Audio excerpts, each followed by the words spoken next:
Hey there, thanks for joining me for episode 32 of Busy Kids Love Music, a podcast for music-loving families. I'm Carly Seifert, the creator of Busy Kids Do Piano, and I am so happy that you're here with me today. This episode is brought to you by my Busy Preschoolers Do Music course, which is my play-based pre-piano course for 3 to 5-year-olds. You can learn more about the course at busykidsdoppiano.com/Busy Preschoolers, and I'll link to it as well in this episode's show notes. We've learned about many different instruments in past episodes of the Busy Kids Love Music podcast. We've learned about the trumpet, the flute, the cello, the double bass. Well, today we're going to learn about an instrument that I actually teach students to play, the piano.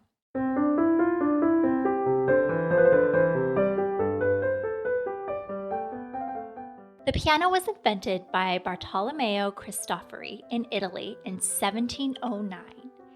This means that a lot of the famous composers whose music you hear played on the piano today, like the piece you're listening to right now by Bach, wasn't originally composed for the piano, but for a predecessor of the piano, such as a harpsichord or clavichord.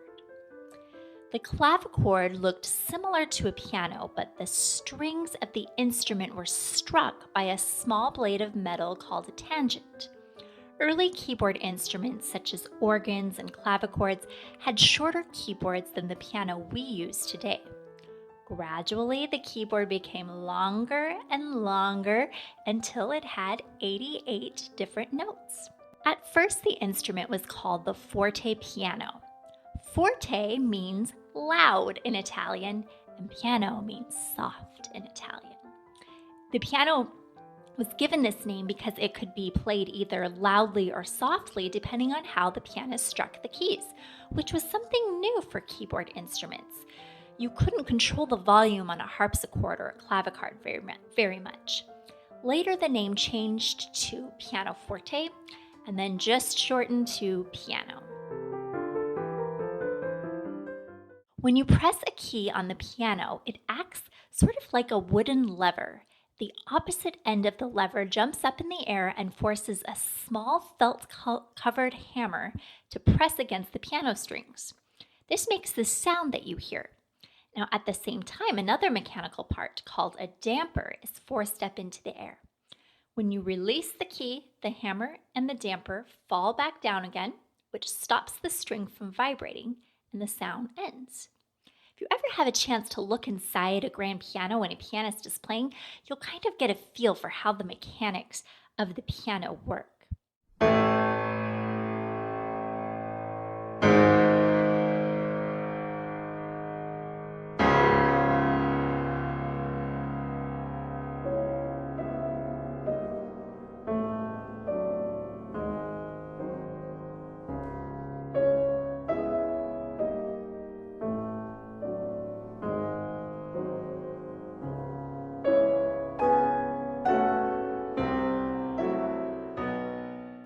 Do you hear how this pianist is playing loudly and softly and everything in between on the piano?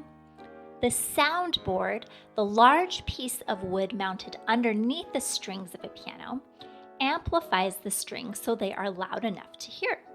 If the soundboard of a piano is damaged, the piano won't make a sound.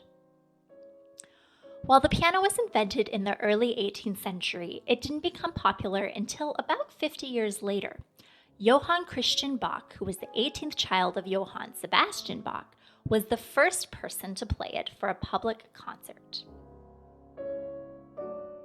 Once the piano became popular in the late 18th century, many composers wrote music for the piano.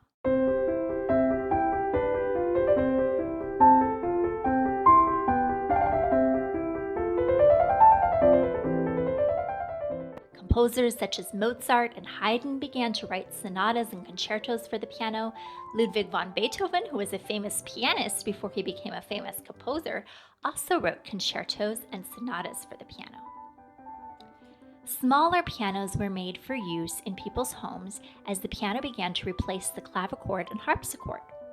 In the early 19th century, the sound that the piano made became powerful enough to fill large concert halls. And during the Romantic period of music, many composers wrote music for the piano. The music these composers wrote began to be more difficult to play and was very expressive. One composer who had great influence over piano music during this time period was Franz Liszt.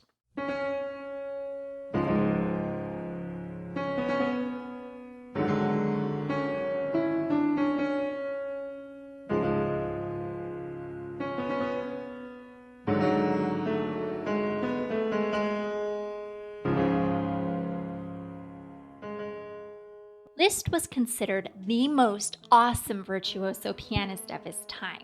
A virtuoso means that he was a very skilled musician. He was also a famous piano teacher and taught around 400 piano students in a time span of 40 years. He believed it was an obligation of his genius to not accept payment for his piano lessons, so he never charged his students. When other musicians criticized Liszt for not focusing on composing great symphonies like other great composers, Liszt said that he placed the piano at the top of the hierarchy of instruments because it could evoke the entire score of the orchestra, the harmony of 100 players. Liszt liked to experiment with sounds at the piano, and he transcribed music that was written for the orchestra, such as Beethoven's 9 symphonies, into piano works. The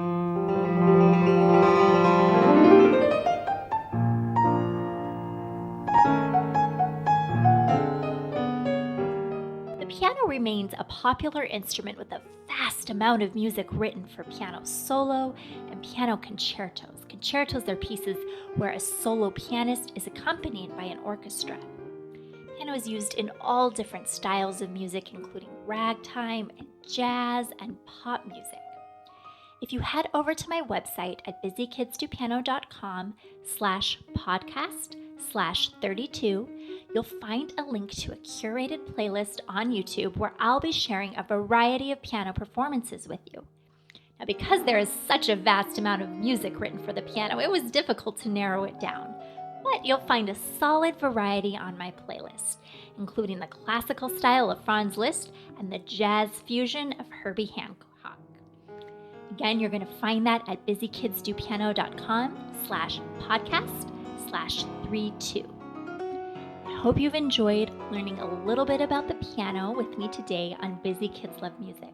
I look forward to connecting with you again in 2 weeks for more musical discoveries. Bye for now.